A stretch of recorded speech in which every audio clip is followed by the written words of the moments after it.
The Herald Sun splash is a beauty. Cups flip. Exclusive Caulfield Cup to run after race that stops the nation in historic move.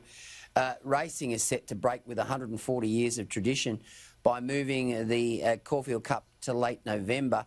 The 2,400 metre Group 1 handicap, first held in 1879, is a key lead-up race to the Cup, but Racing Victoria is expected to announce an overhaul of its spring dates next week, pushing the Caulfield Cup back to November 28 and staging the Caulfield Guineas on November 21.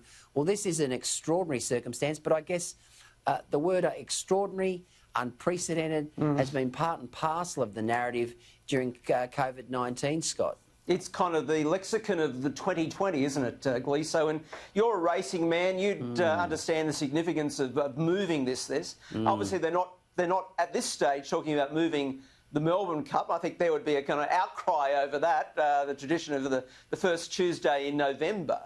But I think obviously part of this is also not making sure it doesn't clash with the AFL now, with the delayed start of that season. And we've seen Volandy talk about that also in terms of the NRL and racing as well. And he's probably in a far more interesting position in terms of having those dual roles with rugby league and also New South Wales racing.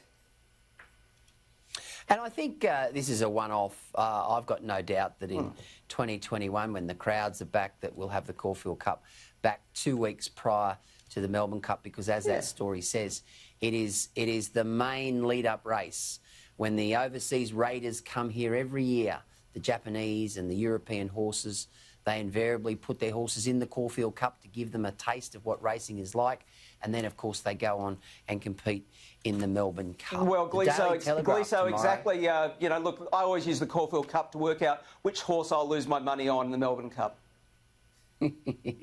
Well, it's invariably a very good guide, mate. It really is. And it is unfortunate this year. I don't know what will be the lead-up race. It might be the Cox Plate. It might be the McKinnon. Hopefully they're on at the same time as they normally are.